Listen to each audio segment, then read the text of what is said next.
अस्सलामुअलैकुम जी फ्रेंड्स। आज का जो हमारा टॉपिक है वो है क्लास बी ऑपरेशन या क्लास बी एम्पलीफायर। हम लोगों ने एक सीरीज़ स्टार्ट की हुई है इलेक्ट्रॉनिक्स 2 की। तो इस सीरीज़ में इन टॉपिक्स पर हम पिछली वीडियोस में बात कर चुके हैं, ये देखते जाएं। तो आज की जो हमारे पास वीडियो है वो वीडियो नंबर हमारे पास 6 है। इसका ए पार्ट है क्लास बी ऑपरेशन। ओके, तो आइए इसको स्टार्ट करते हैं। बिस्मिल्लाहिर्रहमानिर्रहीम सल्लल्लाहु अला मुहम्मद सल्लल्लाहु अलैहि वसल्लम। लास्ट वीडियो में वीडियो नंबर 5 में हमने क्लास ए एम्पलीफायर को हमने डिटेल में डिस्कस कर लिया था। ओके, तो इसको स्टार्ट करते हैं। सबसे पहले हम इसकी सर्किट डायग्राम बनाते हैं, उसके बाद इसको हम इस पर बात करते हैं। ये हमारे पास क्या है, इनपुट है, इधर मेरे पास पॉजिटिव है, इधर मेरे पास नेगेटिव है। ओके, तो ये मेरे पास क्या है, ट्रांसफार्मर है। क्या है, ये भी ट्रांसफार्मर है। ये मेरे पास कॉइल्स हैं दो, जिसको हम T1 का नाम दे रहे हैं। ओके, तो अब इधर हम दो ट्रांजिस्टर यूज़ कर रहे हैं। अब हम क्यों करते हैं वो भी हम इधर अर्ज करते हैं। हालांकि अगर देखा जाए तो ऊपर क्लास बी ऑपरेशन है। जब हमने ये वीडियो नंबर ए का जो 4 का ए पार्ट डिस्कस किया तो उधर हमने कहा था क्लास बी ऑपरेशन में, क्लास बी एम्पलीफायर में हम 180 का एंगल यूज़ करते हैं। ओके, 360 एंगल नहीं यूज़ करते। तो अभी हम इस देखते हैं। तो ये हमारे पास इस तरह ये हो गया। तो ये हमारे पास ट्रांसफार्मर, तो यानी कि हमने दो ट्रांसफार्मर को इधर यूज़ किया होता है। ओके, तो ये भी हमारा ट्रांसफार्मर है। तो इधर हमने कोई लोड रेजिस्टर लगाया होता है या फिर हमने स्पीकर लगाया होता है। ओके, ये मेरे पास क्या है, स्पीकर है। स्पीकर है मेरे पास, या लोड रजिस्टर जो मर्जी लगा, आप लोगों की अपनी मर्जी होती है। तो ये मेरे पास T2 है। ओके, यहाँ हमारे पास पॉजिटिव VCC होता है, ये वाला। ओके, और ये हमारे पास पॉजिटिव होता है इधर, और इधर मेरे पास नेगेटिव है। तो ये मेरे पास प्रोसेस अब ये मेरे पास Q, अच्छा ये तो रह गया मेन जो था, ये Q1 है और ये Q2 है हमारे पास। ये मेरे पास सर्किट डायग्राम बन चुकी है। ओके, तो अब इन दोनों को हम डिटेल में डिस्कस करते हैं। अब यहाँ याद रखिएगा कि जो दो ट्रांजिस्टर हम यूज़ कर रहे हैं ये दोनों NPN ट्रांजिस्टर हैं। ओके, दोनों क्या NPN ट्रांजिस्टर हैं। ये भी Q1 भी Q2 भी है कि ट्रांजिस्टर 1 भी और ट्रांजिस्टर 2 भी, ये हमारे पास NPN ट्रांजिस्टर हैं। और NPN और PNP में आप लोगों को आई थिंक पहले डिफरेंस पता है क्या होता है। N में क्या होता है कि जो नेगेटिव चार्जेस ज़्यादा होते हैं, इलेक्ट्रॉन ज़्यादा होते हैं, और P में क्या होते हैं कि पॉजिटिव ज़्यादा चार्जेस ज़्यादा, उधर होल्स ज़्यादा होते हैं। खैर ये तो अलग डिस्कशन है। तो ये क्लास बी ऑपरेशन है। तो इसको हम पुश पुल ऑपरेशन का भी नाम देते हैं। किसका नाम देते हैं, पुश पुल ऑपरेशन का भी नाम देते हैं। यहाँ हमने दोनों कलेक्टर ऑफ जो मेरे पास Q1 है Q2 है इकट्ठा लिख लिया है। मीन्स दोनों ट्रांजिस्टर के कलेक्टर को इकट्ठे ही VCC कर दिया है। दोबारा सुनिए, दोनों ट्रांजिस्टर के कलेक्टर को हमने इकट्ठा ही VCC कर दिया है। ये देखें, ये हमने इसके कलेक्टर को, ये मेरे पास कलेक्टर होता है ना, तो ये भी हमारे पास कलेक्टर होता है। तो एक जो ट्रांजिस्टर 1 है ट्रांजिस्टर 2 है, इन दोनों के कलेक्टर को हमने इकट्ठा ही VCC कर दिया है। नेगेटिव साइकिल पर V2 ऑन हो जाएगा और V1 ऑफ ही रहेगा। ओके, तो यानी कि अब हम अगर डिटेल में बात करें, ये देखें कि ये मेरे पास इनपुट है। सपोज करते हैं ये मेरे पास इनपुट है, ये मेरे पास पॉजिटिव साइकिल है ये वाला, और मेरे पास ये नेगेटिव साइकिल है। जब हम पॉजिटिव साइकिल देंगे तो मेरे पास Q1 ट्रांजिस्टर क्या होगा, ऑपरेशन करना स्टार्ट कर देगा, ऑपरेट करना स्टार्ट कर देगा, वर्क करना स्टार्ट कर देगा। लेकिन जब हम नेगेटिव साइकिल देंगे तो मेरे पास Q2 यानी ट्रांजिस्टर 2 वर्क करना स्टार्ट कर देगा। अब यहाँ क्वेश्चन किया जा सकता है कि क्लास बी ऑपरेशन में तो हमारे पास जो एंगल होता है वो 180 का होता है, यानी कि वो तो हम सिर्फ ये जीरो एंगल है, ये 180 का, ये 360 का है। ये जीरो से लेकर 360 जो हम क्लास ए में ऑपरेशन क्लास ए ऑपरेशन में या क्लास ए एम्पलीफायर में यूज़ करते हैं, तो इधर तो हम ये यूज़ करना चाहिए, सिर्फ इसको छोड़ देना चाहिए। बात अब लोगों की बिल्कुल ठीक है कि हम क्लास बी में सिर्फ एक ही पोलैरिटी यूज़ करते हैं कि 180 की ही यूज़ करते हैं, जीरो से लेकर 180 की ही करते हैं, जीरो से लेकर 360 यूज़ नहीं करते। लेकिन अब हमने चूँकि दो ट्रांजिस्टर लगा दिए हैं, अगर हम ट्रांजिस्टर ये 1 ही यूज़ करते तो अब हमारे पास सिर्फ ये इसी पर वर्क होना था, ये हमारे पास रह जाना था। अब चूंकि हमारे पास ट्रांजिस्टर 2 भी है तो लिहाजा अब ये खाली नहीं रहेगा, ये भी कुछ वर्किंग में आ जाएगा। ओके, तो क्लास ए में एफिशिएंसी लो होती है और ड्रेन करंट लूज होता है बिकॉज हम ने काफ़ी रजिस्टर लगाए होते हैं और R2 को चेंज करके क्यू पॉइंट को एडजस्ट कर सकते हैं AC लोड लाइन पर। अगर हम चाहते हैं कि more efficiency and less drain current मिले तो हम क्लास बी को यूज़ करते हैं। Current drain is the sum of I bias and IC। Okay, तो ये तमाम चीज़ें हैं जो हमने डिस्कस की, यानी कि अब इसका मतलब क्या है कि जो मेरे पास ड्रेन करंट होती है, यानी कि ये देखें इधर होगा मेरे पास, ये देखिए जब हमने क्लास ए एम्पलीफायर को यूज़ किया था, क्लास ए एम्पलीफायर, तो इसमें जो मेरे पास जब हम सिग्नल नहीं देते थे, यानी कि जब हम इनपुट सिग्नल नहीं देते थे उस वक्त भी हमारे पास सर्किट में कुछ ना कुछ हो रहा होता था जिसकी वजह से हमारी ड्रेन करंट होती थी।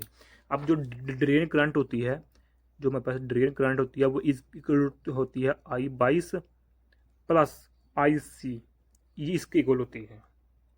ओके, तो अब क्लास बी को हम यूज़ करते हैं यानी कि ड्रेन करंट से बचने के लिए। अगर यानी कि सिंपल वर्ड्स में हम ये बात करें कि जो क्लास बी ऑपरेशन है इसके एडवांटेजेस क्या हैं। एडवांटेजेस में सबसे बड़ा इसका एडवांटेजेस ये आ जाता है कि जब हम इनपुट नहीं देते, यानी कि जब हम AC सिग्नल अप्लाई नहीं करते तो जो हमारे पास करंट ड्रेन नहीं होती, इसमें करंट ड्रेन इसमें होती ही नहीं। ओके, जब हम सिग्नल जीरो होता है, सिग्नल जीरो को होने का मतलब है कि जब हमारा AC सिग्नल जीरो होता है या जब हम ये नहीं देते, यानी कि जब हम VCC के थ्रू DC बाइसिंग करते हैं तो तब हमारे पास क्या होता है, करंट ड्रेन नहीं होती क्लास बी एम्पलीफायर में। हालांकि क्लास ए एम्पलीफायर में हमारे पास ये सिचुएशन होती है, करंट ड्रेन होती है। एक ये तो बेनिफिट हो गया, इसका एडवांटेजेस हो गया कि करंट ड्रेन नहीं होती। दूसरा ये है कि इसकी जो एफिशिएंसी है क्लास बी ऑपरेशन की, क्लास बी एम्पलीफायर की, या फिर इसको हम कहते हैं class B push pull amplifier की, वो हमारे पास क्या है 78.5, ये इसकी एफिशिएंसी है। अगर हम क्लास ए की देखते हैं तो उसकी एफिशिएंसी 25 जैसे कम होती थी। ओके, ये दो इसके एडवांटेजेस होते हैं।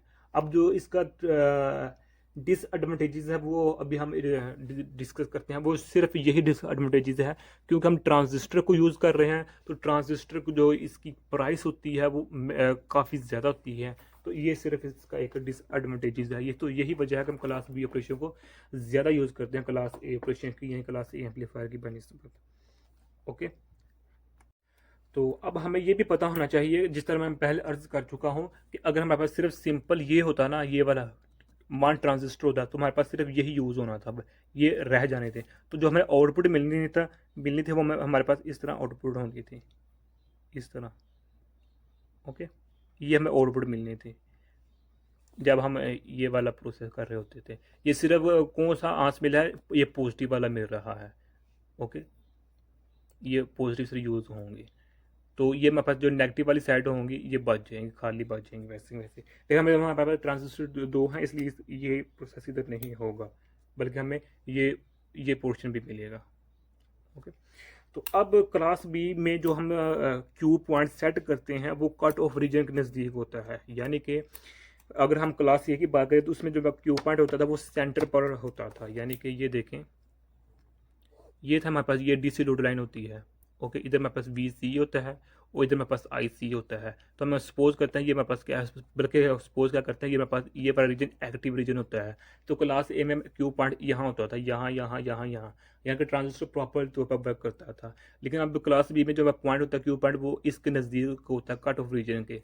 ये सैचुरेशन, ये एक्टिव रीजन, ये कट ऑफ रीजन होता है। तो यहाँ होता है हमारे पास जो कट ऑफ रीजन पॉइंट होता है, सॉरी क्यू पॉइंट हमारा कट ऑफ रीजन में होता है, किस केस में, क्लास बी ऑपरेशन में। ओके, तो यही वजह है कि जो हमारे पास लीनियर ऑपरेशन इधर अकर नहीं करती क्लास बी में। ओके, लीनियर ऑपरेशन नहीं होती। Class B uses half cycle के, यानी कि जिस तरह मैं बता चुका हूँ कि क्लास बी में हम 1/2 साइकिल यूज़ करते हैं, हाफ साइकिल यानी कि 180 यूज़ करते हैं। Both transistor are NPN।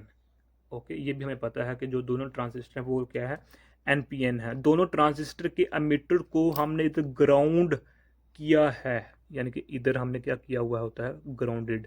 दोनों ट्रांजिस्टर का हम जानते हैं ये कलेक्टर है, ये बेस है, ये एमीटर है, ये कलेक्टर है, ये बेस है, ये एमीटर है। तो इन दोनों के एमीटर को हमने ग्राउंड कर दिया होता है। तो अब जिस तरह हम क्लास बी में पॉजिटिव साइकिल पर ट्रांजिस्टर वर्क करता है, सो नेगेटिव साइकिल को भी यूज करने के लिए हमने एन अदर ट्रांजिस्टर यूज को किया होता है। ये तो मैं पहले बता चुका हूँ कि पॉजिटिव साइकिल ये वर्क करता है, नेगेटिव साइकिल पर ये वर्क करता है। ओके, तो दोनों ट्रांजिस्टर के एमिटर्स को कॉमनली ग्राउंड किया है। एट पॉजिटिव पोलैरिटी पर हम क्या करते हैं, दी Q1 जो मेरे पास ट्रांजिस्टर वर्क करता है, और नेगेटिव पोलैरिटी पर मेरे पास Q2 वर्क करता है। ओके, तो transistor will produce the induced EMF। अगर हम बात करें कि जो हमारे पास इधर ये देखें यहाँ इस पोर्शन में, कि जब हमारे पास ट्रांजिस्टर वर्क कर रहे होते हैं तो जो सॉरी ये ट्रांजिस्टर वर्क तो हमारा ट्रांसफार्मर क्या करता है, प्रोड्यूस करता है इंड्यूस्ड EMF को प्रोड्यूस करता है। ये हम पिछले वीडियो में भी इस पर बात कर चुके हैं कि जब हमारे पास ट्रांसफार्मर यूज करते हैं तो उसमें हमारे पास इंड्यूस्ड EMF क्रिएट हो जाता है।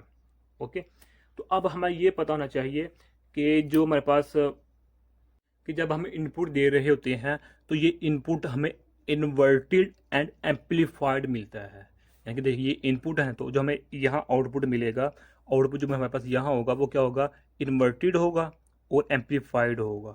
यानी कि सपोज करें मैग्नीट्यूड 2 है तो इसकी मैग्नीट्यूड यहाँ क्या होगी, 6 होगी, 4 होगी, 5 होगी, और इन्वर्टेड होगी, यानी कि माने 80 का एंगल होगा। इधर अगर हम ट्रांजिस्टर कौन सा यूज़ कर रहे हैं, कॉमन एमीटर, ये भी कॉमन एमीटर है, ये भी कॉमन एमीटर है। और हम कॉमन बेस यूज़ कर रहे होते तो जैसे हमारे पास इनपुट होनी थी हमें वैसे ही आउटपुट मिलने थे ऐसे ही, लेकिन हमारे पास एम्पलीफाइड होनी थी, यानी कि ये मेरे पास ये इंक्रीज होनी थी, ये फेज शिफ्ट नहीं था अगर हम कॉमन बेस यूज़ कर रहे होते। ओके, तो ये इस क्लास बी में हम स्टडी करते हैं, ये चीज़ें हैं। अब जो नेक्स्ट वीडियो होगी उसमें हम बात करेंगे class B push pull emitter के ऊपर। ओके, यानी कि इस पर हम डिटेल से बात करने की कोशिश करेंगे।